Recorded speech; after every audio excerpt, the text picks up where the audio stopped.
Viewers from mine of knowledge, السلام علیکم۔ جاوید احمد غامدی اس دین اور امت میں اسلام کی تعلیمات کو مسخ کر کے پھیلانے والے کا کردار نبھا رہا ہے، اور اسے ایسے طبقات کی سپورٹ حاصل ہے جس سے اسلام کو مغربی سوچ اور اس ماحول کے مطابق ڈھالا جائے۔ اس کا تعلق اس گروہ سے جو بقول اقبال خود کو بدلتے نہیں، قرآن کو بدل دیتے ہیں۔ اس لیے ضرورت اس امر کی ہے کہ اس طرح کے کرداروں کو بھرپور طریقے سے ظاہر کیا جائے اور ان کی حقیقت کو لوگوں کے سامنے واضح کیا جائے، تاکہ لا علمی میں لوگ اپنا ایمان نہ گنوا بیٹھیں ان لوگوں کی پیروی کر کے۔ قیامت کی نشانیوں میں سے ایک نشانی یہ بھی ہے کہ لوگ جاہلوں کی پیروی شروع کر دیں گے۔ بخاری و مسلم کی متفق علیہ حدیث ہے، اللہ سبحانہ و تعالیٰ جب علم کو اٹھائے گا تو اس کا طریقہ یہ نہیں ہوگا کہ لوگوں اور اپنے بندوں کے سینوں سے اسے کھینچ لے، بلکہ اللہ تعالیٰ علم کو اس طرح اٹھائے گا کہ علماء کرام کو روئے زمین سے اٹھا لے گا۔ اس طرح علم بھی اٹھ جائے گا یہاں تک کہ کوئی عالم زمین پہ باقی نہ بچے گا، تو لوگ جوہلا کو اپنا سردار بنا لیں گے اور انہی سے مسائل دریافت کریں گے، اور وہ بغیر علم کے فتوے دیں گے۔ نتیجہ یہ ہوگا کہ خود بھی گمراہ ہوں گے اور لوگوں کو بھی گمراہی کے دلدل میں دھکیل دیں گے۔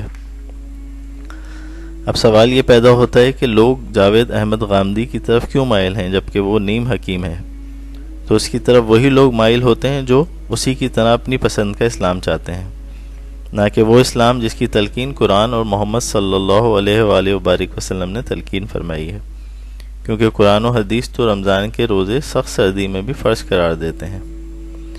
آپ اگر کسی عالم دین سے سوال کریں کہ مجھ سے سخت سردی میں فجر کی نماز کے لیے نہیں اٹھا جاتا، تو عالم دین آپ کو جواب دیں گے کہ الارم لگا کے سوئیں یا رات کو جلدی سوئیں۔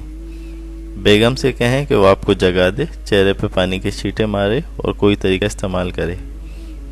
اگر کسی عالم سے پوچھا جائے کہ گرمیوں میں روزہ رکھنا مشکل ہے، خصوصاً جب اور جہاں دن بڑے ہوں، تو ایسے میں کیا کروں؟ عالم یقیناً جواب دیں گے کہ ذہنی احکامات کے لیے خود کو ایڈجسٹ کریں، جو کام رات میں ہو سکتے ہیں آپ اپنے وہ معمولات رات میں کریں، اور دن کو خصوصاً زیادہ دھوپ میں کام نہ کریں یا قابل برداشت حد تک کریں۔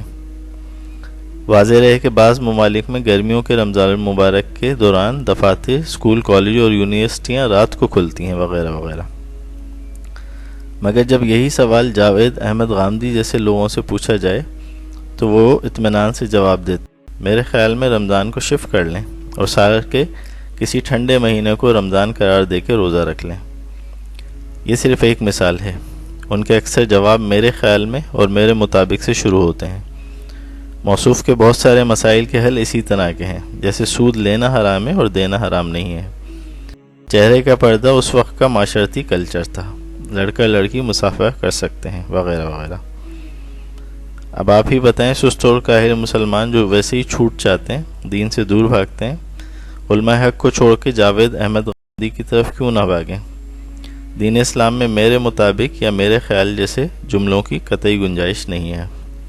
اسلام مکمل ضابطہ حیات ہے، نہ ہی اس میں کمی جائز ہے، نہ ہی زیادتی جائز ہے، نہ ہی عقل کے گھوڑے دوڑانے کی اجازت ہے۔